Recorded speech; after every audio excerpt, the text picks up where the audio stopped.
Morning, sir. Good morning to all present over here. I welcome you all for the 14th session of AICT Training Learning Academy online faculty development program on electric vehicles, challenges and opportunities in future India, conducted by Department of Mechanical Engineering, RMK College of Engineering and Technology. The topic is about high power, high speed IM drives for next generation electric transportation. It's my immense pleasure to introduce our chief guest, Dr. Avinash Tirupati.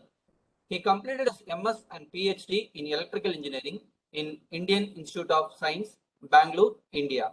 He has a rich research experience in chip-based drive solutions for high-power DC motors, design and development for 3 megawatt propulsion converter, low switching frequency pulse with modulation for IM drives. He also has a teaching assistance experience in Power Electronics Lab, ISC Bangalore, Electronic Circuits Lab, Digital Control for Power Applications, and Pulse Width Modulation Techniques for Power Converters in IISc Bangalore. He has published more than 20 journals in referred international journals. He has an industry experience in Texas Instruments Bangalore, Delta Electronics India Private Limited, Indian Oil Corporation Limited, and Welltech Technology Center GA Global Research. He also received awards from Employee of the Quarter Award from Delta Electronics, Best Presentation Award from IEEE. He also delivered more than 50 guest lectures in all over India. Now, I request Dr. Avinash Tirupati to take over the session. Please, sir. Thank you for the warming introduction. So I am sharing my screen. Kindly let me know if it is visible.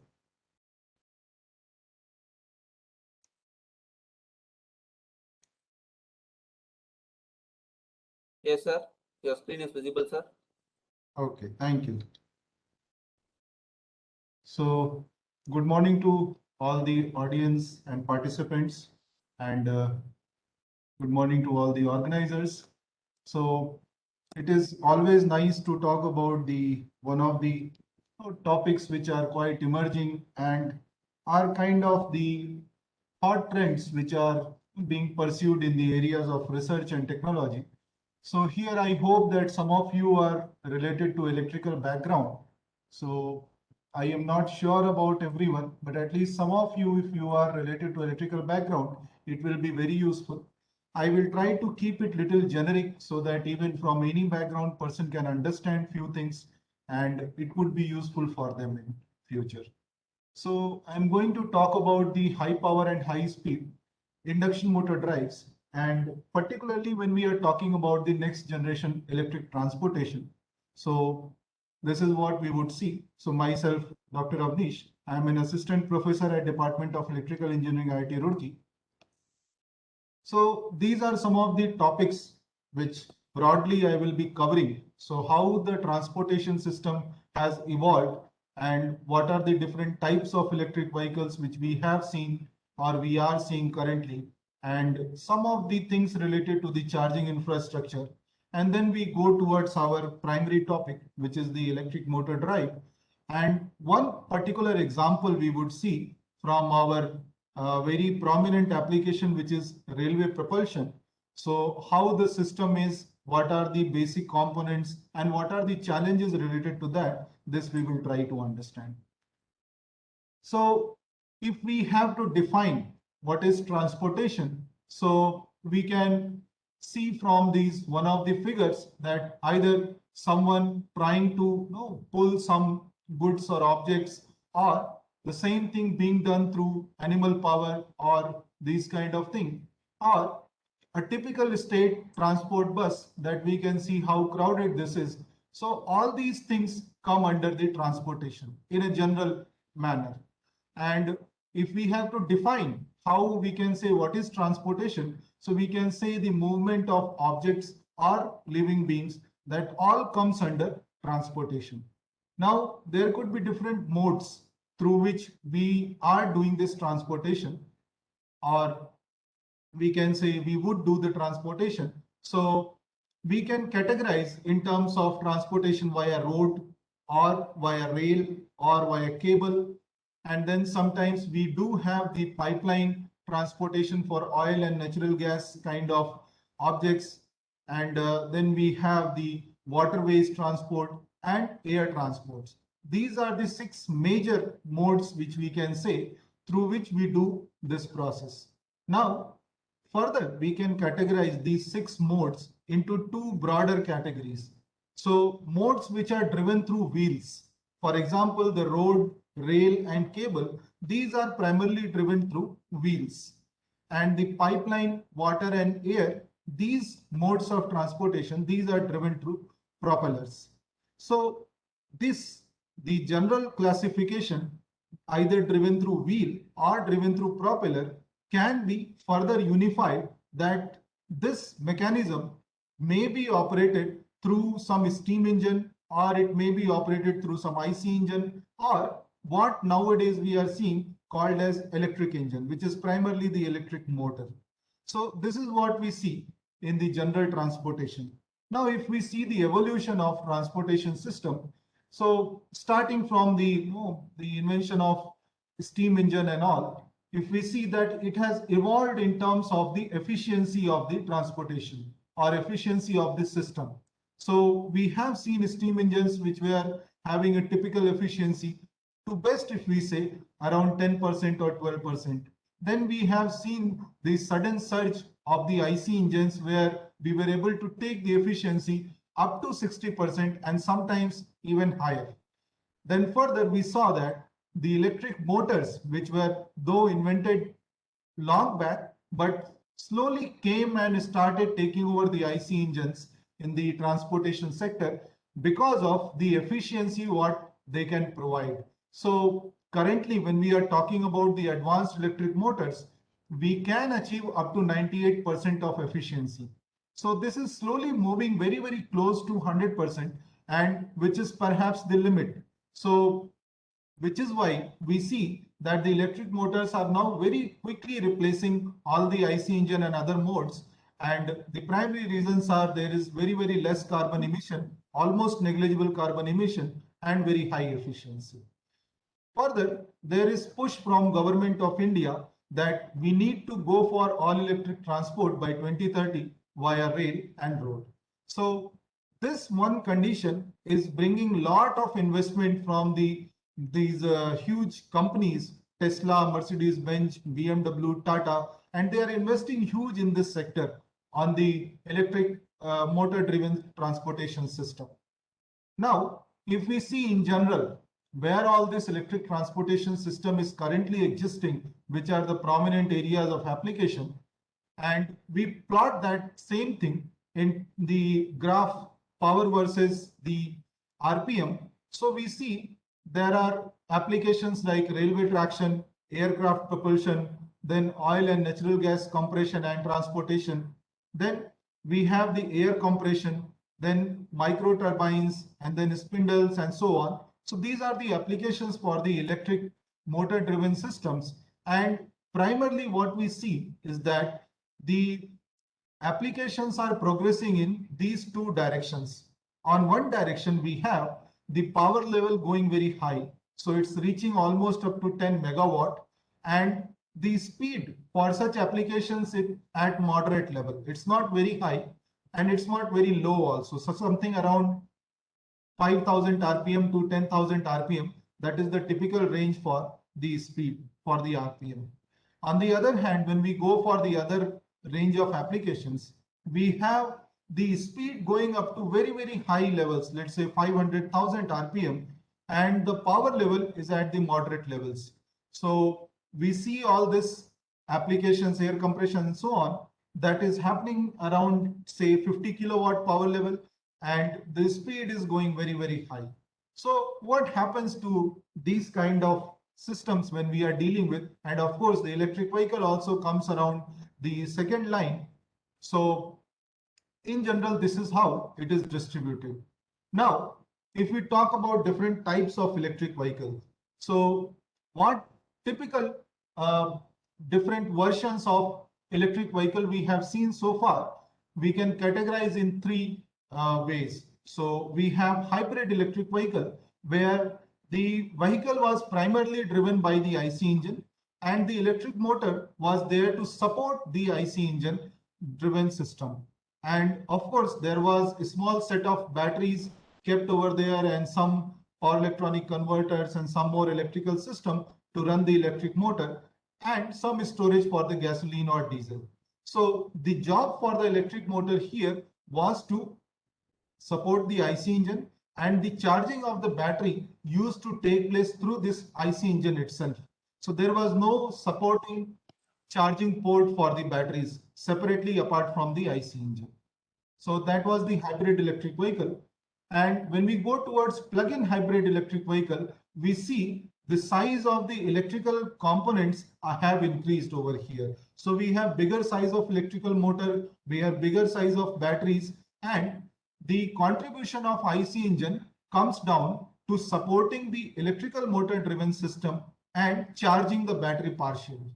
So now in the first case, we were seeing that the electric motor is kind of supporting the IC engine, and here it is reversed. The IC engine is supporting the electric motor. So we do have some gasoline and diesel based storage also in the vehicle. But apart from that, we have a port given for the charging of the batteries. So that is why these are called plug-in hybrid electric vehicles. So batteries can get charged either through the IC engine or through this port what is available at the vehicle. Now, the third type of vehicle, which is also called an all-electric vehicle or battery electric vehicle. So here we do not see any IC engine part coming over there. So this vehicle is completely driven through the electrical components. So we have electric motor and much bigger size for the battery bank, and then the port for charging the battery is also available. So we see that there is no support from anywhere in terms of the mechanical IC engine. So here we of course see that the efficiency of the system will be best in case of battery electric vehicle, and carbon emission will be least for the battery electric vehicle. Now let us see little more detail about the different types of electric vehicles, how these are and what are the different modes in which they can operate. So first, if we see about the hybrid electric vehicle, we have again three categories over there. In the first category, we have parallel hybrid electric vehicle, where the system, the wheel and the gear system, this is supported by both electric motor and the engine, IC engine, in a parallel manner, which means there is partial support from the engine and partial support from the electric motor. And there is possibility, of course, similar to what we have seen in the general case, that the battery can be recharged through the IC engine itself. So in the second case, we have series HEV. That is basically the system is primarily driven by the electric motor, and the IC engine is utilized for charging the battery and any other storage system available for the electrical energy. So here, of course, the battery size and the storage capacity will be little higher, and we will have the IC engine coming only as support for this electrical counterpart. So this is called as series HEV. And we have some combined mode of operation also, which is called combined HEV, where some portion is given on the common shaft. So we have the IC engine running or supporting this wheel and gear system, and we do have the electrical motor also connected to the same shaft. And we also see that the IC engine is connected through a generator and then through a charger to support the battery charging infrastructure. So that is how the categories for the HEV, hybrid electric vehicle, can be shown. Now, if we go for different modes of hybrid electric vehicle, because here two different systems are involved, mechanical system and the electrical system. So we must have different modes of operation in order to understand how the power is flowing and when the battery is charging, when the battery is discharging, and whether the vehicle is accelerating or deaccelerating and so on. So in first mode, what we see is that this particular operation is called electric only. So here we see that the clutch is open, which means the mechanical engine, the IC engine, is not connected to the support system. for the motor and other gear counterparts. So the power is primarily taken from the battery through this power electronic converter, through the motor, and given to this gearbox. And then that is how the vehicle is operating. So here the IC engine is kind of idle. It's not operating. The second mode is hybrid or electric assist.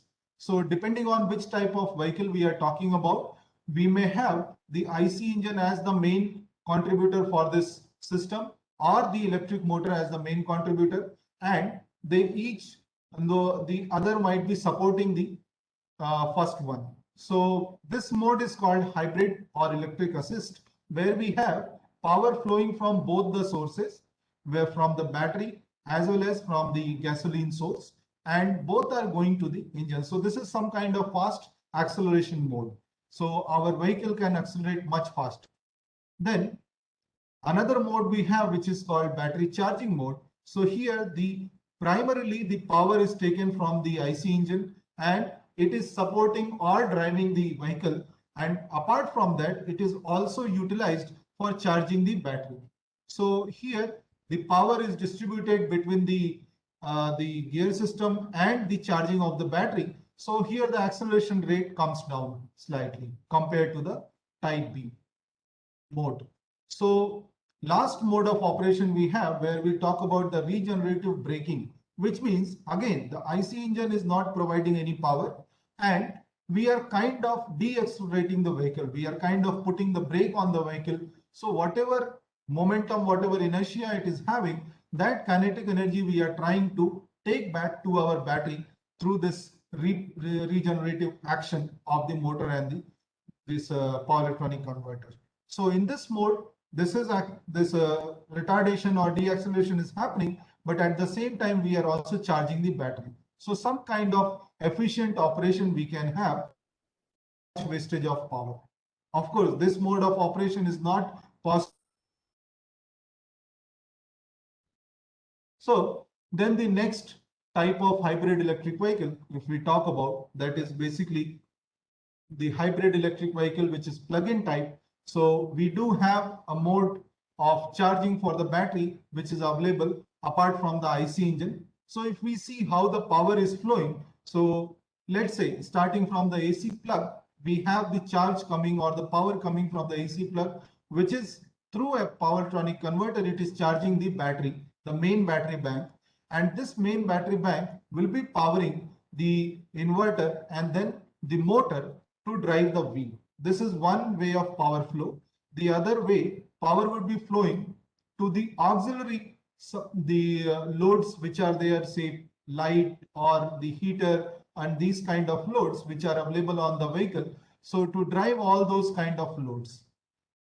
The second source of power or energy, which is there in terms of IC engine, that also has two ways in which the power can flow. In first way, the power will be directly given to the vehicle, to the wheel, which will be supporting the electric motor. In the second way, it can give the power to generator, which through some rectifier and through some power electronic converter operation, it will support the inverter and the battery system on the electric vehicle. So this is how the plug-in hybrid electric vehicle will operate, or the power will flow in this manner. So we may have some kind of regeneration here as well. And in fact, we may have some way, let's say the battery is charged, so we may have some way to pump power back to our grid as well. So this aspect also we will talk about in a short while. Now coming to the pure electric vehicles, the structure doesn't involve IC engine, but lot of many other features are involved in this. So we have basically two broad divisions in this diagram we can see. So one which is drawn under this dotted box. So this is basically our vehicle, which is having all the internal components, say some power electronic converters, then some battery bank, electric motor, and so on. And then the system, which is outside the vehicle, outside this box, and which is basically responsible for charging of this, the battery bank on the electric vehicle. So if we see, typically from the left hand side, if we observe how the power is flowing, so there is of course a grid power available which is basically giving charge or power to these different types of chargers. We will discuss that soon. And then the power is flowing from these different charging stations to the power electronic converter, which is typically AC to DC converter first, and then there could be some power factor correction scheme, or it may typically be a simple capacitor as well. And then there is a small DC-DC power converter, and then which is charging the battery bank through possibly another converter if required. Otherwise, we can have direct connection.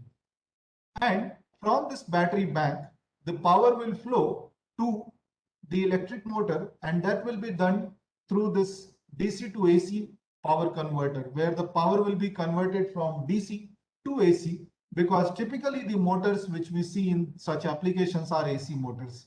So the multiple lines are basically showing the multiple phases. And also this battery pack will be giving power to some of the auxiliary supplies, let's say electronic loads, light, heater, auxiliaries, etc.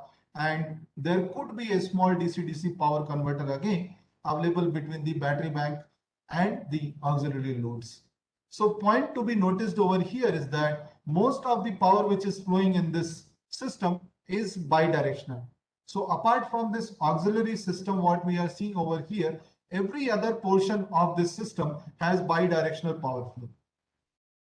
So we have double direction, this arrow is there, which is indicating that power can as well flow from the battery bank to grid as well.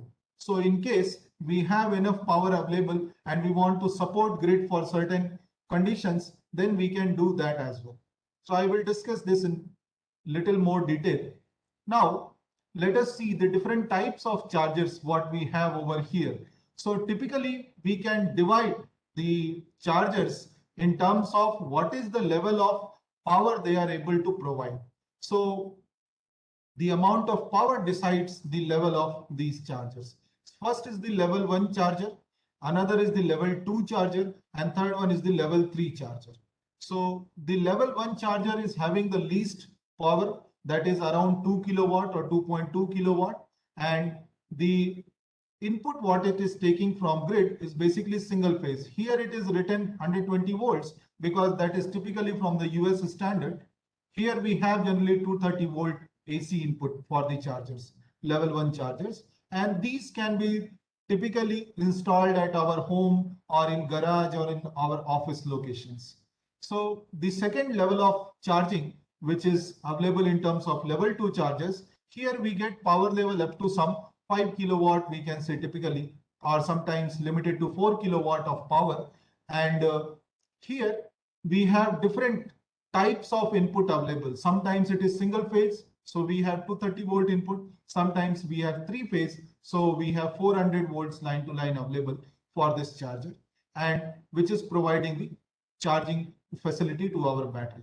So these can be installed at some private locations, let's say some facility in our office which is dedicated for charging, because these are consuming more power. So we cannot simply plug into our normal utility which is available. So we need a little dedicated space for this. Now the third level of charging when we are talking about, this is level 3 charging. So anything coming beyond 5 kilowatt, that is categorized under the level 3 charging. And here we may have different types of chargers. Either this could be called as AC charger or this could be called as DC charger, depending upon what kind of input supply it is taking. The AC charger typically takes 3-phase AC input from the grid, and the DC charger typically takes the DC input from the dedicated charging station.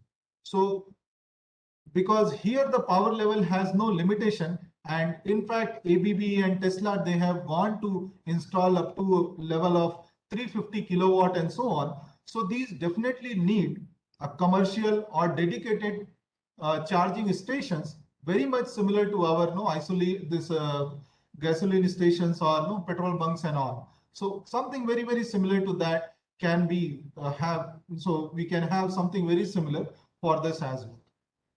So if we typically see some more details, how these are charging and what are the timings for charging the battery. So the level 1, where the power is limited up to some 2.3 kilowatt or maybe 3 kilowatt. So sometimes the current is like limited up to some 16 ampere, and the charging time typically could be 12 to 18 hours it's written, but nowadays I feel it is something like 7 to 8 hours. So that is how this is the typical timing required for this kind of charger to charge any vehicle. Now for level 2, we have little more amount of power given. So that is why the current can go up to, let's say, 30 ampere, and the charging time comes down. It is typically of the order of 4 to 6 hours or something around 4 hours, we can see. Now, this is also part of that.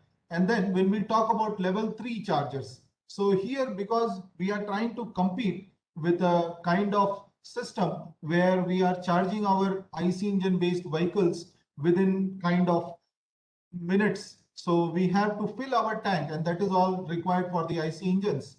So that I'm calling as charging of IC engine based vehicles. So it doesn't take much time. Maybe if you go to some petrol bunk, it may take hardly 5 minutes to 10 minutes to charge your vehicle or to refill your vehicle, and that is all, you are done. So when we are going to launch electric vehicles, we have to compete with such kind of infrastructure which is already existing for the IC engines. And that is where the requirement or the need for level 3 chargers comes in. And these level 3 chargers, now it's showing 20 to 60 minutes, but typically the current scenario says that the charging time has come down to 10 to 15 minutes. So here we are doing extreme fast charging of our vehicles. And of course, the battery and the vehicle that must be in healthy condition. There are many other things to monitor before we plug into such chargers. So it's not very straightforward, but under certain conditions and for healthy vehicles, we can go for such kind of charging infrastructures. So ABB, as I mentioned earlier, is having another fast charging infrastructure where they are going up to 350 kilowatt, and they are developing some little more power level chargers where they are targeting the electric buses and bigger vehicles and targeting for a fast charging for those vehicles. So this is some idea about how the electric vehicles and chargers are. Now, when we are trying to install chargers for our vehicles, we must understand that what kind of infrastructure we need to have for such chargings or for such chargers. So typically two broader discriminations we can have. One system where we have all these systems connected through the AC line. So this is called as AC connected EV charging station. And here typical structure, what we see that there is some grid which is providing the power typically, and through this 50 hertz transformer, which is basically converting the medium voltage to low voltage, and this power is mainly flowing in this AC line. So everywhere this AC to DC and DC to DC, this unit you are seeing, this is a kind of unit which is connecting this grid to the particular application what we are having. So when it is charging the vehicle, this is typically the charger. It is operating like this EV charger. So the power is first converted from AC to DC and then converted from DC to appropriate DC voltage what is required for the vehicle. So this is how the charging can happen, and we may have some support for this charging station in terms of energy storage, say battery.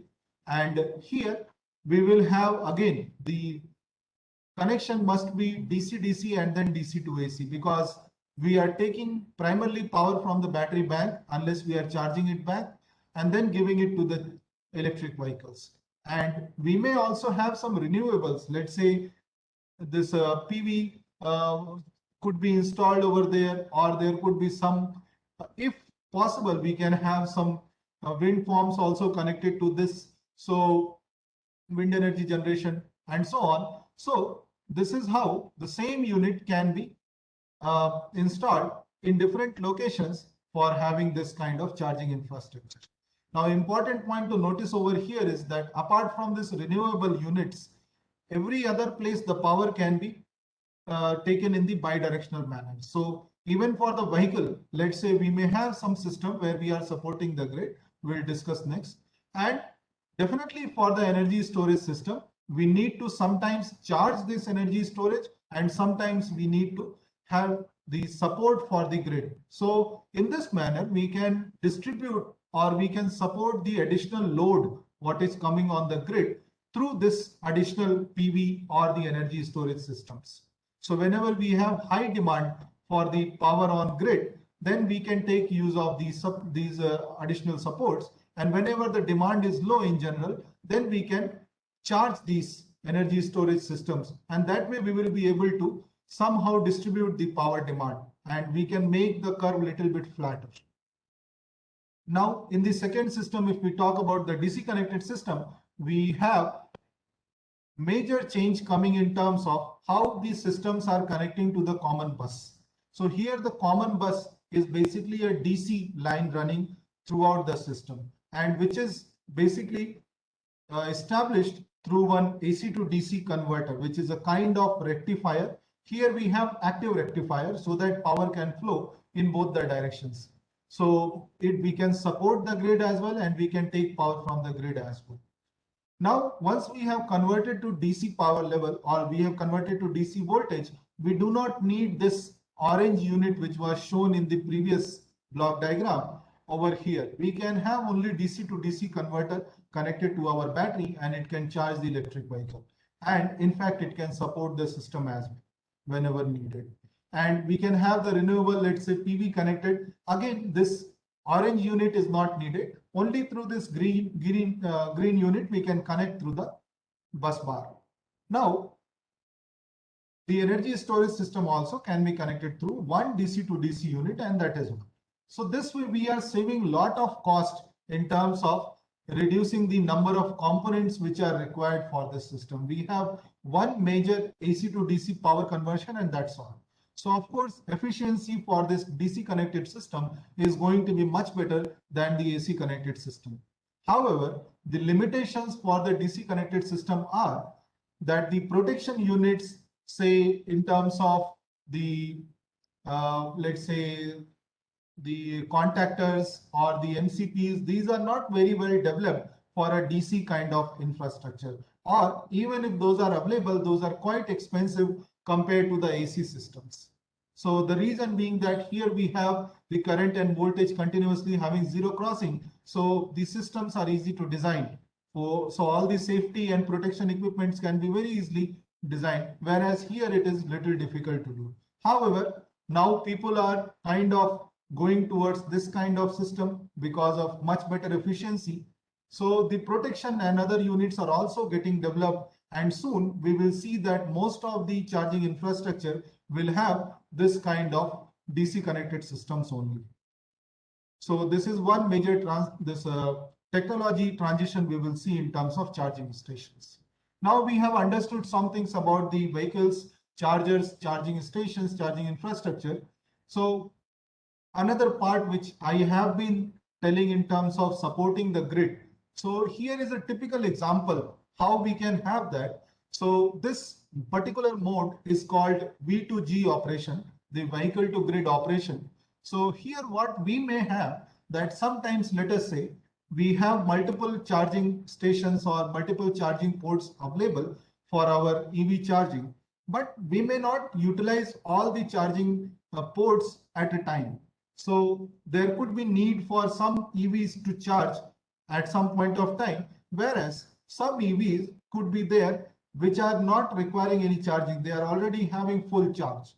So we can group these vehicles in different manner. So charges which need, the EVs which need charging, and EVs which are already charged, they can be used for this grid support system. So that way, somewhere we can reduce the burden on the grid, and also we may have some way to pump power back. So for example, a very recent thing which happened with most of the EV owners, that during Corona, when everything was under lockdown, so none of the vehicles were running, none of the infrastructure was running. So all the people who were having the electric vehicle, so the kind of vehicle was sitting idle.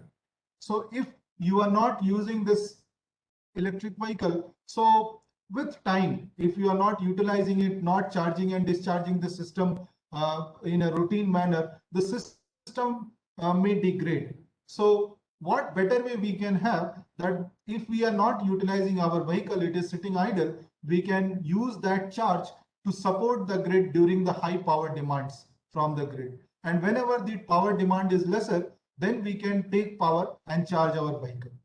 And we can also use this kind of facility to gain some incentives from the our utility provider. So this kind of things are getting developed, and people are now making developments towards deciding the pricing system and all for the electrical energy. If we are charging or if we are discharging or we are supporting, how can we contribute, and also at the same time we can earn from our electric vehicle. So this is one very important aspect which all comes under V2G, or in general we can say V2X. So where X could be anything, it could be another electric vehicle, or it could be our home appliance, or it could be grid. So that kind of applications are being taken care in this kind of infrastructure. Now coming to the main topic of our presentation. So because this is mainly focused on electric motor drive, so this is one very major aspect when we talk about electric vehicle. All this battery charge and everything is kept to run the electric motor drive. So now what do we mean by electric motor drive? So first, this block diagram which is shown over here, this complete unit is called electric motor drive, where we have, let's say, a voltage source inverter which is taking the DC power and converting it back to AC, and then this is connected to our motor, say typically induction motor or permanent magnet synchronous motor, and which is connected to the wheel or some other load. There could be some feedback from the system for the controller, and this controller will be taking the command from the driver, and it will be giving the signals to this voltage source converter for operation of the complete system. So this is how the electric motor drive system looks like. Now, what is needed actually at this RYB terminal end is shown over here in terms of the three-phase waveforms. So I have shown a three-phase induction motor. That is why I am showing balanced three-phase voltage system over here, which is needed for running the motor in a justified manner or in a reasonable manner.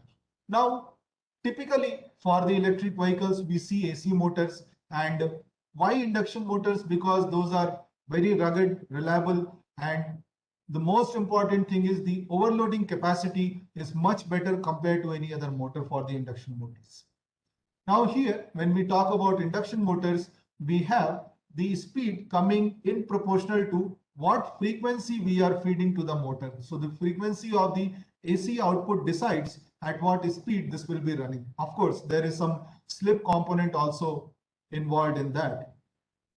And the power rating is generally proportional to what is the current of this motor. So typically we say that the standard motors have the standard voltage input, let's say 400 volts line to line. So the same 400 volts line to line motor can be 5 kilowatt, can be 10 kilowatt, and so on. So then the power is decided on basis of what is the current level of the motor. So whenever we need to operate such system for any electric vehicle or such application, we basically need variable frequency, variable amplitude kind of voltage, which is very much known to all of us, and this is a very, very common thing. And typically this is generated from a voltage source inverter, and the performance, when we are generating the voltage from this voltage source inverter, the performance of this drive is very much dependent on what is the quality of the output voltage that is being generated from the converter or the inverter.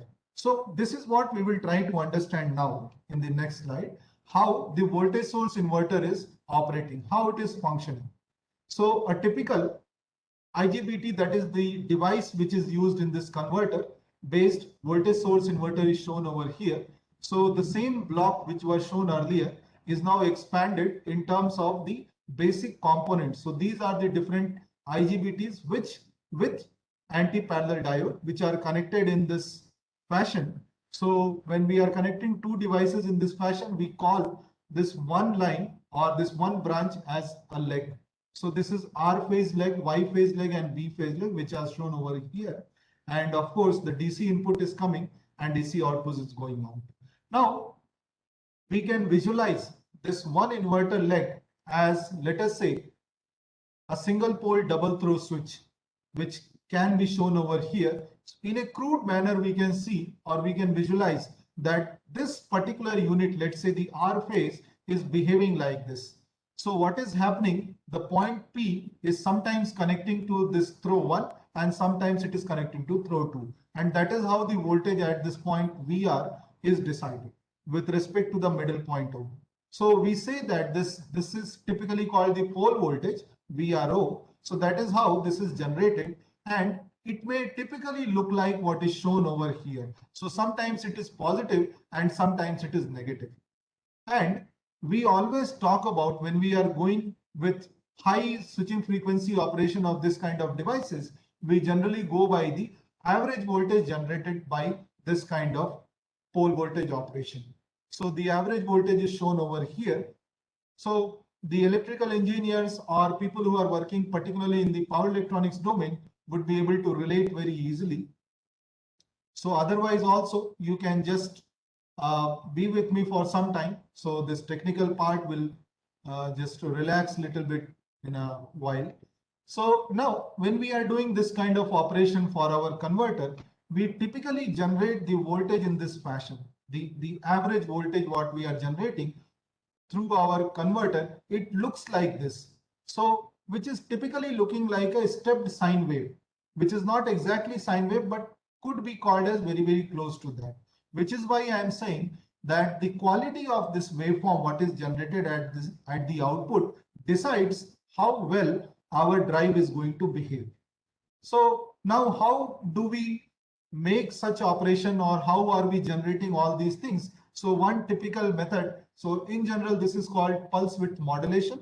And there are many, many techniques such as sine triangle PWM or conventional space vector PWM, etc., that these could be used. And one such technique, let's say sine triangle PWM, is shown over here, where we have a triangular carrier running and the sinusoidal modulating signal is compared. So whenever this sinusoidal signal is more than this triangular carrier, we connect this pole to the T1 throw. Sorry, yeah, that is correct.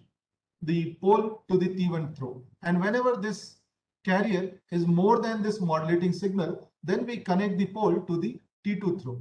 So that is how we are generating this pole voltage, which is sometimes going plus VDC by 2 and sometimes going minus VDC by 2 and so on. So it is running continuously. And if we take the Fourier transform and other things or put some filter in front of that, the fundamental component can be seen like this. So the dotted red line, which is shown over here, that is typically how the fundamental component of this pole voltage is shown. And this is the dominant component we see what we are operating in our motor drive. Now, there are certain conditions when we are operating such kind of PWM, that for good waveform quality, generally what we try to have is that the frequency of this triangular carrier must be 3Q times this modulating signal. So where Q is any odd integer. So in general, if we say that the frequency of this triangular carrier must be odd triplet times the modulating signal. So if our modulating signal is 50 Hertz, our carrier frequency could be 3 times or 9 times or 15 times and so on. So anything in between, if we try to realize, we will be degrading the quality of this waveform which is getting generated. Now, which is why we see that such kind of PWM techniques are basically not recommended when Q is going less than 5. So obviously the gap increases and we are moving a little bit far from our sinusoidal waveform. So Q less than 5 basically means the ratio between the triangular carrier and the modulating signal is less than 15. So we do not recommend such operation for the power electronic converter with sine triangle PWM. So when we are talking about IGBT switch, so let us quickly also understand what IGBT switch means and how it is operating in different turn on and turn off modes. So this could be of little interest to other engineers as well. So let's say when we talk about ideal IGBT switch, when we do not have any kind of power loss or any kind of other non-idealities over there, we say that for the ideal switch, when the device is off, then we have the current strictly equal to 0, which is flowing through the device. So of course, that is the meaning of ideal device. And whenever the device is on, the voltage across the device is 0. So that is a typical switch what we know. And the transition time from on state to off state, that is also 0, which means within no time, we will be going from one off state to another on state and vice versa. So if we are moving like that, for ideal switch, basically we will not have any kind of losses. So two losses basically we talk about over here, the switching loss and the conduction loss. I will describe little later. So both these losses are actually 0 for this device when we are talking about the ideal devices. Now, if we take a practical device, which is shown over here, Infineon IGBT, this is basically 4500 volts, 1200 ampere device. This is kind of medium voltage device. And we try to see how the turn on and turn off characteristics are coming. So basically this is captured in lab, and we try to understand what is happening with the voltage and current of this device when we turn on the device. So this VCE voltage, what you are seeing over here, this is basically the voltage across the device which is appearing. So this is high. So initially the device is off. So current flowing, which is shown in blue color, the IC is 0. So there is no current flowing through the device and the voltage is maximum. VCE yellow line is maximum.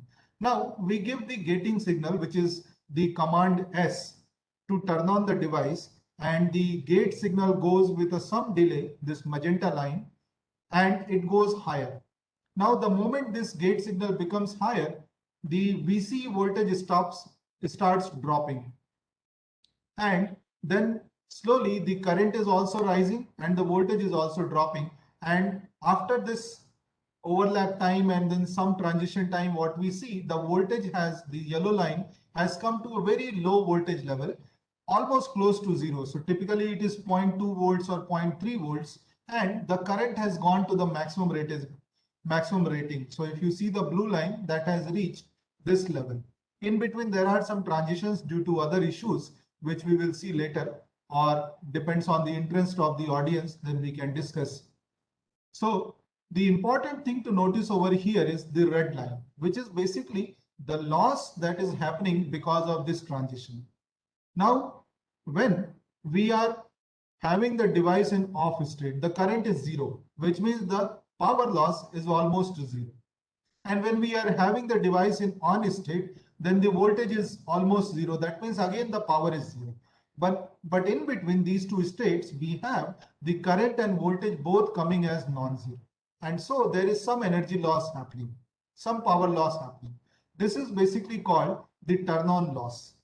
Similarly, when we are having the device in on state and we try to turn it off, then we have the turn-off loss coming over here. This is called the E off, which is shown again in the red line. So this is what we say is one difference when we talk about a real device. We are having some power loss during this transition. And this transition is what is called as this switching loss. What is happening during this transition? Whatever happens during the continuous state of the device, whether on or off, that is called the conduction loss. So generally when the device is conducting, there is a small voltage, 0.2 or 0.3 volts. And that is why we have a small conduction loss coming over there. And during the turn off, we ignore that loss. So primarily two losses we have understood over here. Now, when we are seeing this, that real device will have some on state voltage, some finite transition time, some finite switching loss and conduction losses. The losses are basically shown over here in terms of the different quantities, how they are coming proportional. So conduction loss is basically proportional to the voltage which is coming across the device during on state, which is saturation voltage, 0.2 volts, and the device current, what it is carrying. Whereas the switching loss is basically dependent on the switching frequency, the VDC voltage, the nominal value of current, and the transition time. So different quantities are involved over here.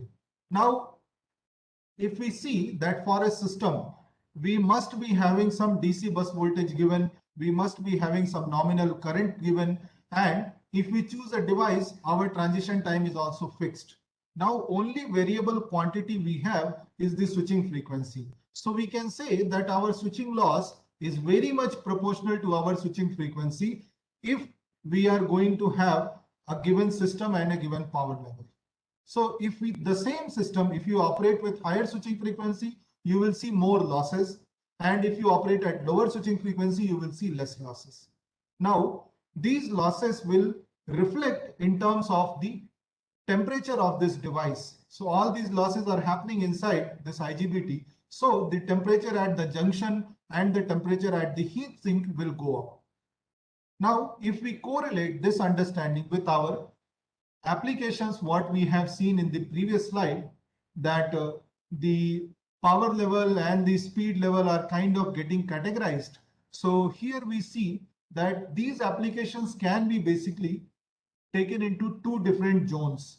So one zone where we have very high power level but moderate speed level. Other place we have moderate power level but very high speed. So if we talk about zone 1, where our current level is typically very high, let's say 2 kilo ampere and so on, which is a very high current level. Now, when we are talking about zone 1, of course, when the power is going, the current is going higher, our switching loss is going higher, because switching loss is kind of dependent on this and for a given switching frequency. So if we want to reduce or keep our switching loss limited, we have to reduce our switching frequency as we are increasing our power level. This is one constraint we see for high power level systems. Now, if we are reducing the switching frequency, we can somehow, this is established through the research papers, that we can somehow improve the rating of our device as well. That means what amount of current it can carry, that also can be improved. Now, hence we see that the high power drives must have the ratio of switching frequency to fundamental frequency a low number. So the ratio typically I am calling as pulse number. So we are trying to unify these two operations. We are trying to combine. So a common term can be taken up, which is pulse number. And this pulse number, which is ratio of switching frequency to fundamental frequency, must be low when we are talking about the megawatt range of power levels. Now in the zone 2, when we have high speed zone, we know that every practical device has some finite transition time. We cannot avoid that. That means it will take some minimum amount of time to go from on state to off state and off state to on state, which means there is certain restriction on how much maximum switching frequency we can have. If the transition time is something like 10 microsecond, we cannot have something like 10 kilohertz of switching frequency. So it will not allow the device to have proper transition time. So we must give it sufficient time for transition. So which means whenever our fundamental frequency is increasing, which means we are going in the zone 2, say for example, our fundamental frequency itself is 2 kilohertz and there is a restriction on the maximum switching frequency. So this ratio, the pulse number, is bound to reduce. We cannot have very huge ratio for the switching frequency and the fundamental frequency. So an example is given over here. Say typical device having 10 kilohertz maximum switching frequency, and if you are operating a system with fundamental frequency of 2 kilohertz, we cannot have a pulse number, that means the ratio of switching frequency to fundamental frequency, more than 5. That is our limitation. So for the high speed drives also, we have this kind of restriction. The pulse number is kind of restricted. So both these operations, which are very, very prominent applications we have seen, these are kind of demanding a low pulse number operation for the motor drives. Now, when we talk about low pulse number operations, and please mind that these kind of applications are kind of ever growing, which means we are now continuously increasing our power levels. We are now going towards the 15 megawatt, 20 megawatt systems, and we are also increasing the fundamental frequency when we talk about the zone 2. Now we are going towards something like 3 kilohertz, 4 kilohertz fundamental frequency systems. The reason behind doing this kind of work is the one part we are gaining more and more efficiency for the system. The other side we are gaining more and more power density for our system. So that is the reason we cannot avoid such operations. We are bound to be in such kind of mode. Now, when we are talking about this kind of pulse number, the challenges which are related to this kind of operation, we are trying to demonstrate over here. So let's say typical pulse number of 5 is shown over here, which means our output voltage, what we have generated from the voltage source inverter, will look like this, the black waveform. And the fundamental component of this waveform is shown in red. So it is very, very far from what we intended to generate. This is very, very far. And of course, when we are not generating closer to what we intend to generate, there are going to be a lot of harmonics, which are called as voltage harmonics first. So in a three-phase system, typically we have these harmonics coming up when we go for such operation.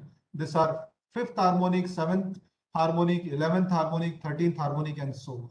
So these low order voltage harmonics are generated in such system. And when these harmonics are generated, we generally produce such order currents also in our system. So here the second waveform, what I'm pointing at, typically shows the line-to-line voltage which is generated for the system and the current, which is of course very, very bad and very having very large total harmonic distortion, as we can see this. The shape is very, very far from the sinusoidal waveform. So these kind of harmonics are generated in current and as well as in the flux when we are talking about motor drive. Now, when we have these kind of current and fluxes generated in our system, we also generate high harmonic distortion in the torque. So torque pulsation becomes very high. So what you are seeing over here in the third graph or third waveform, which is shown over here, typically what we try to achieve is ideal torque, which is shown in form of this blue line or the this violet line. That is the ideal torque, which must be DC. But what we are actually generating is this black waveform, which is a distortion on this torque. So these are torque pulsations which we need to avoid. So whenever we are dealing with such motor drives, when we are going for such systems, high power, high speed motor drives, whether it is induction motor or any other motor, we are bound to get such challenges, and we need to have appropriate pulse width modulation technique, appropriate control technique to handle such issues. So there has been a lot of research and lot of work in these domains, and we have seen some improvement. We have seen a lot of progress in this direction. And yes, now with that, we are now coming up with the practical systems having this kind of implementations. Now, a practical application, if I talk about, which is our railway propulsion converter. So where we do see such kind of motor drive. So we are having 850 kilowatt, which is very, very close to 1 megawatt motor drive being installed in our electric engines. So this is basically the electric loco, which is shown over here, which is WAG9H. So this is basically a goods locomotive. This is connected to the goods train. We also have WAG9, then we also have WAP, W8P. So P stands for passenger. So WAP7 and WAP5, which are basically used for driving the passenger trains. So typically our Shatabdi, Rajdhani, all these trains are being run by such electric locomotives. The configuration wise, this is very, very similar. WAG9, WAP7, WAP5, all these are very, very similar. There could be some variation in terms of the motor power rating and number of motors, but the basic structure is similar. So typically these locomotives, which are shown over here, take power from the overhead line, the 25 kV line, and then the motor is run through the power converter, which is called propulsion converter. The block diagram is shown over here. So typical propulsion converter may look like this. So this is only a block diagram. This is not the actual picture. And the internal system could be of this form. So there is mainly power taken from this 25 kV line through a transformer, which is stepping down the voltage to 1.269 volts, and there are two secondary windings on the transformer. So parallel power is taken to this traction converter, and this traction converter, which is typically rated at 3 megawatt, is powering 3 induction motors at a time. So 850 kilowatt is the rating of each motor, and it is driving these 3 motors together. So when we are driving such system, we need to generate some tractive effort, we need to generate some braking effort when it is running, and this is what is shown over here. So how much amount of tractive effort we need to generate, the kilonewton meter, that is shown over here. So when the locomotive or the train is starting, we need lot of starting torque, and then as it goes for higher speeds, we need to reduce it. So this is all controlled through this traction converter. The controller is also part of this. Now, similarly for the braking effort, when we are running at very high speed, we need to apply more brake, and as we are slowing down, we can reduce the braking effort. So that is how a typical railway propulsion application looks like. Now, when we have this propulsion converter, the internal components are distributed like this. So we have seen that there is one step down transformer having 2 secondary windings. Then these are connected to the active rectifier system, which is called active front end converter, which are basically single phase systems connected in parallel across this AC and the DC. So DC link is common for both the converters, and which is basically responsible for taking power from the grid to the engine, to the train. Sometimes when we are doing regenerative braking, the reverse power flow also happens. We have some 100 Hz filter also involved, but that's secondary. Now, after that, we have some kind of brake module. In case the voltage level across this DC bus is going beyond the safety limits, we operate this to bring it down within the safety limits.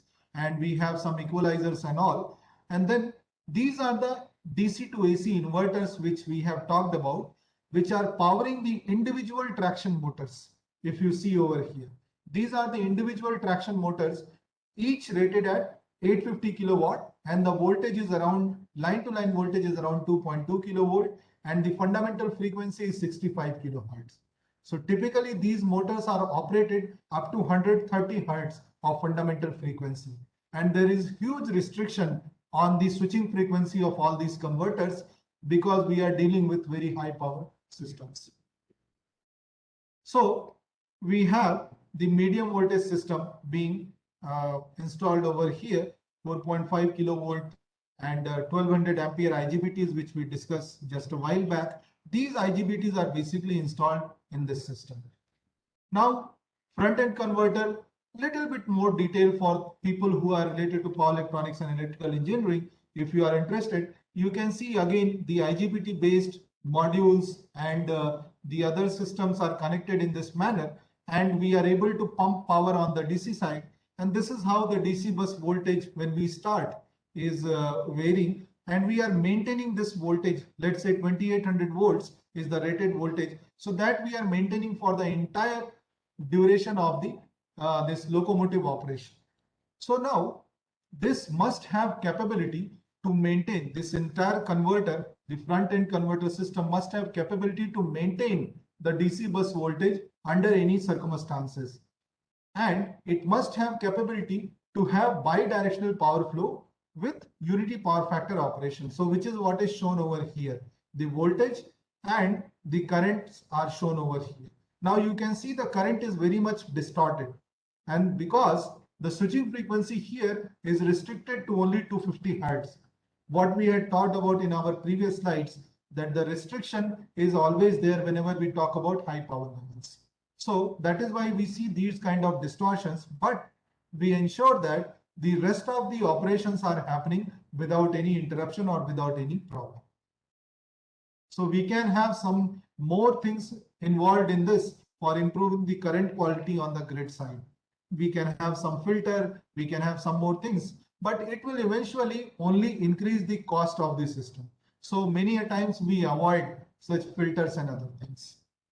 Now moving to our the induction motor drive, which is installed for the locomotive, again very much involved slide for the people who are basically related to power electronics and electrical engineering. So yes, we have certain conditions when we are driving any induction motor drive that we must ensure that the DC bus utilization is happening at its best, and we have reduced the harmonic losses to the best possible extent. And again, because we have the switching frequency restriction, that for the motor drive, the switching frequency cannot go beyond 350 Hertz. And the fundamental frequency, as we can see over here, is varying up to 130 Hertz.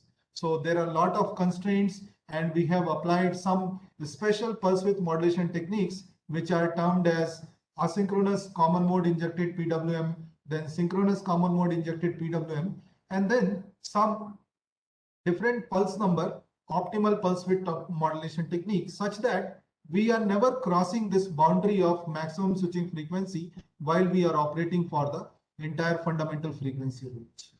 So this is what is shown over here, and we must also ensure that the transition, whatever is happening from the one pulse number to another pulse number, or one switching frequency to another switching frequency, must be smooth.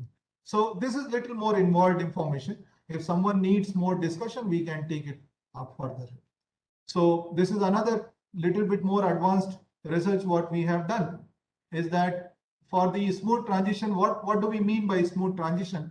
So basically, when we are going from one pulse number to another pulse number, the torque may see lot of disturbance, and which is what we have tried to normalize. So we can see now when we are not implementing that kind of compensation, this is very bad, and then later on it becomes very smooth. So that is how this is. So more discussion we can take up based on the interest of the audience. Now this is again how the control technique is implemented, and typically in any industry system, we have motor drives run on the vector control technique, and we may have either speed based control or torque based control and so on. But the basic control structure will look like this. We will have typically the PI controllers, or sometimes more higher order, let's say PID or some other controllers controlling these quantities, and that is how we run the system. So again, open for further discussion at the interest of the audience.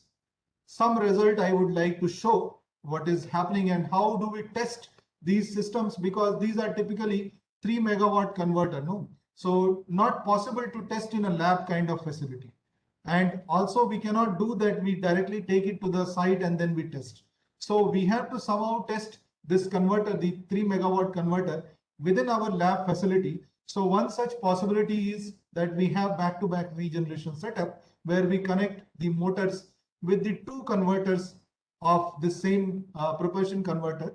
And one of the inverter is running this motor in the motoring mode, and another motor is running in generating mode. And that is how we operate the motor and the generator. So power is basically circulated within this, and only the losses are taken from the grid. So that way we reduce a lot of burden on the grid, and we are able to test the motor at the desired power level. So typical operation is shown over here. If the motor speed is positive, of course the generator speed would be negative.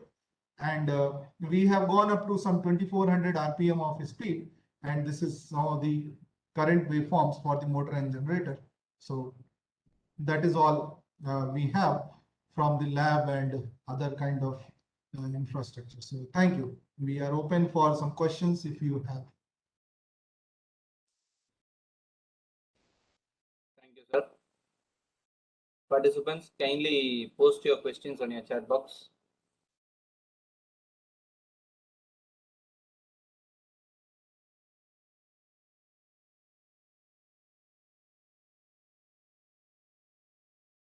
Dear participants, if you have any questions, kindly post it on your chat box.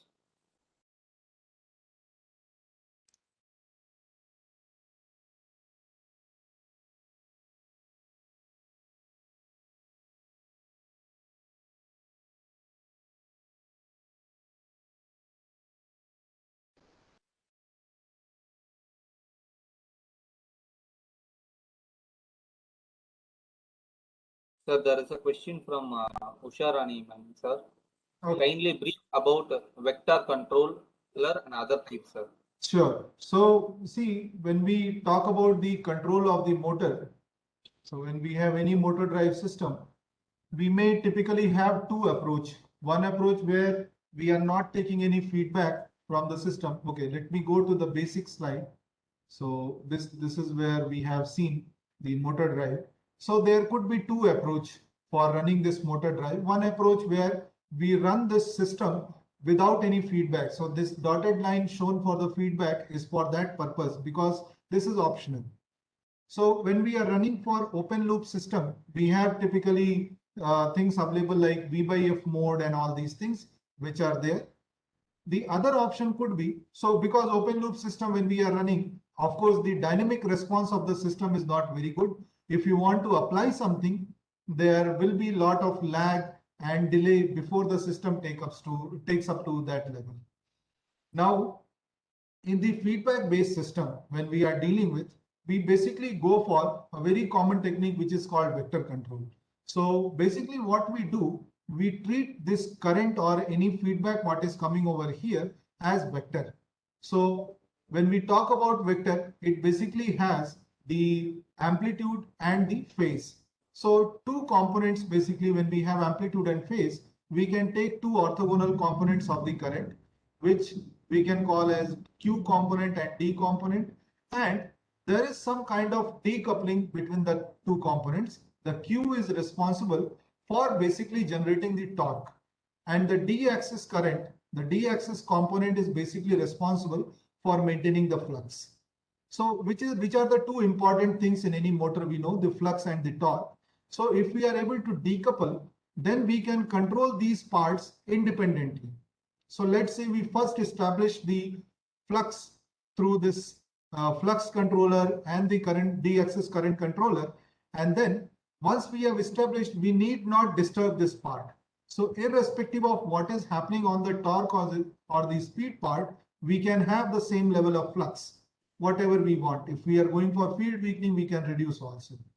Now, the Q side current is basically responsible for generating the torque, and then it is operating this motor. Now, if we see this block diagram, what is done in this? So the basic vector control, this principle and this we have understood. Now, what we are trying to do in this particular block diagram is that we have basically external command given to the motor drive in terms of speed reference and flux reference. So if let us say you are not going to go into field weakening, this command can also be fixed, let us say at the rated flux level. However, the speed command will be changing as per the requirement. Now, let's talk about the flux command first. This flux command, it is compared with the flux feedback, and through the controller, it will generate the command for the D-axis current. And the D-axis current feedback will be compared with this, and that error will be compensated through this PI controller, and that will generate the reference for the D-axis voltage. So once we have the reference for the D-axis voltage, we can wait for the Q-axis voltage also to appear before converting it to RYB. Now, the Q-axis voltage reference is basically a result of the other control loop.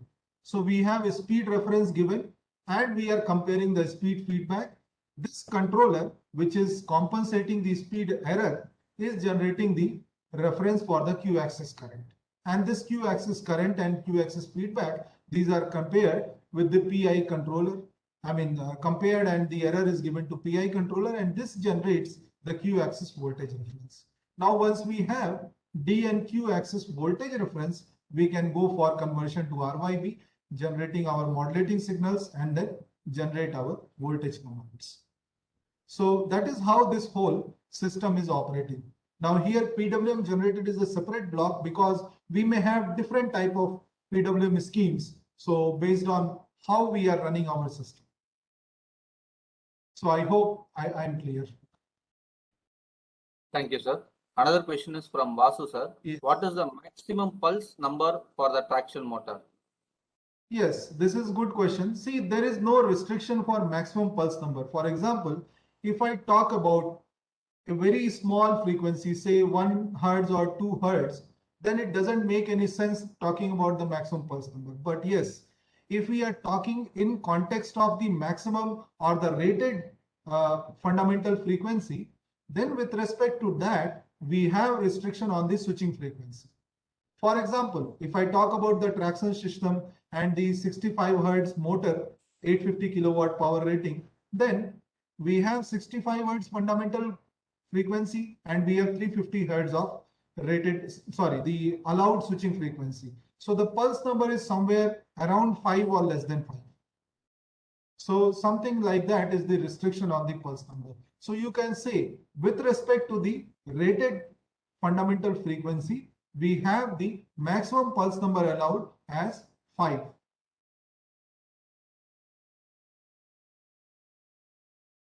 Thank you, sir. Yes. The another question is from Mohan Kaliappan, sir. Okay. Are there any research going on in your lab, India, to avoid dependence on imported rare earth magnet materials? Yes, some research is definitely going on, and in fact, people are trying to develop some PMSM motors based on the different magnets which are developed over here.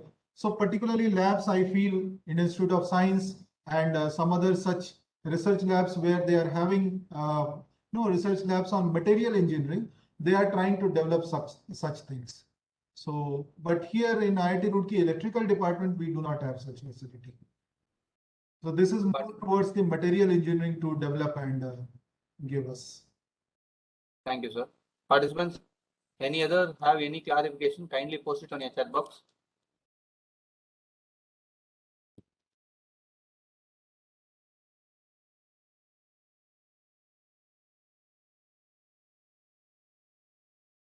Okay.